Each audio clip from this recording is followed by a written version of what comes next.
with Michael Jordan being competitive, not just on the court, but when it comes to business. Kobe Bryant had the same mindset. He achieved a lot right away once he retired. And make no mistake about it, he was on his way to bigger and better things, as he did have intentions of leaving Nike right before his death. As he had that meeting the following Monday, the prototypes of his shoes are already out there. Matter of fact, I covered it in a segment I'll link in the description below. But Kobe Bryant was making moves, opening up that academy also. We were eventually going to be on the way of remembering him for more than just being a basketball player on the court, and just giving him the same praises for his business moves. Let's not forget, after his passing, his wife even aired out publicly issues with Nike. So the relationship before and a little bit after his death was not necessarily on good terms. Eventually, his wife, the estate, came to an agreement. And right here, Baxter Holmes touches base on Kobe Bryant's shoe sales, coming right behind Michael Jordan, and the hierarchy, or you could even say totem pole, of just MJ being number one when it comes to that. And then there's some distance with Kobe Bryant being number two, as his sales have gone up almost 5 times since after his death. It's a weird thing with human nature, because we've seen it with musical artists. Once they pass away, their memorabilia, their music, it's remembered a lot different. But make no mistake about it, Kobe Bryant's shoe sales right now, that Mamba brand, it's worth a lot to Nike.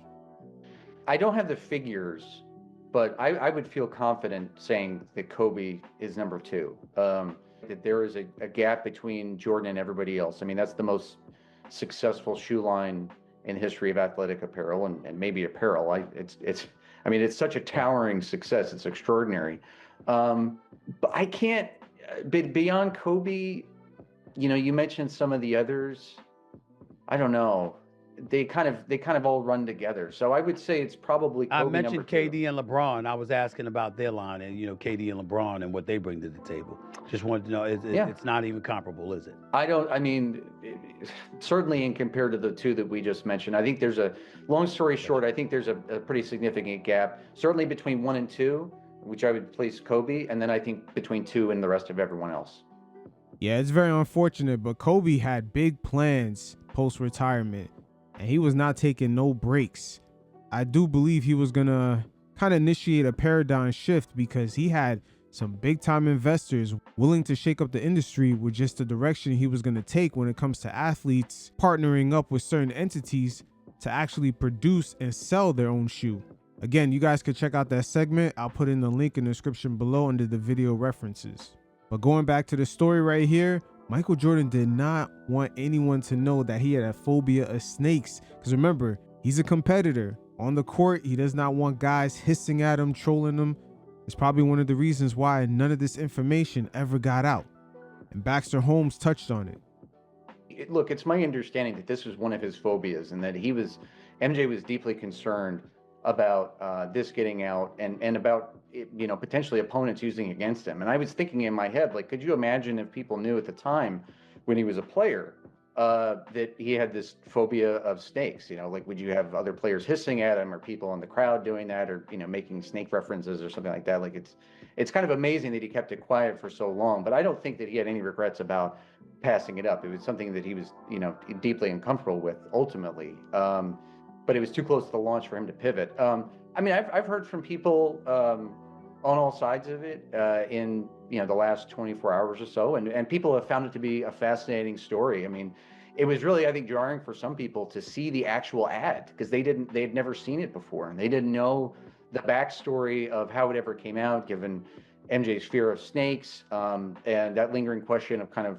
did Kobe know, or anything like that. So there's some interesting layers to it on that front. But again, people have been adamant to me that Kobe didn't know about it, that if he had known, he potentially wouldn't have pursued his own Black Mamba campaign. But anyways, it was a really interesting and fun story to work on.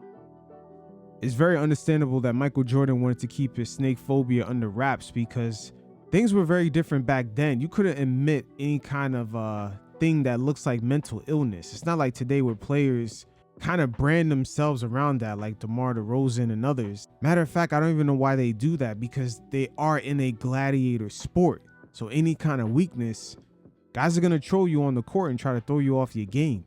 This is one thing about today's players I really don't understand, admitting that they have some sort of mental illness while at the same time the franchise is relying on them to be a leader and they're paying them the most money.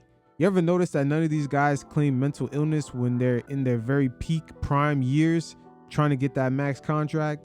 It's always after they sign the max contract and they're probably not going to get another one. That's when all this whole branding, oh, mental illness, for the gladiator sport that they're in, that shit doesn't make any sense. Even if it's true, there's no real reason to even admit this shit. But it is what it is. Fascinating story. It's always great to get a sneak peek of what's going on behind the curtain, as Baxter Holmes has been killing it as of late with all these stories. And this is truly a very unique time and space, as there's many platforms for people to get their voices out and add a little bit more nuance to these NBA stories.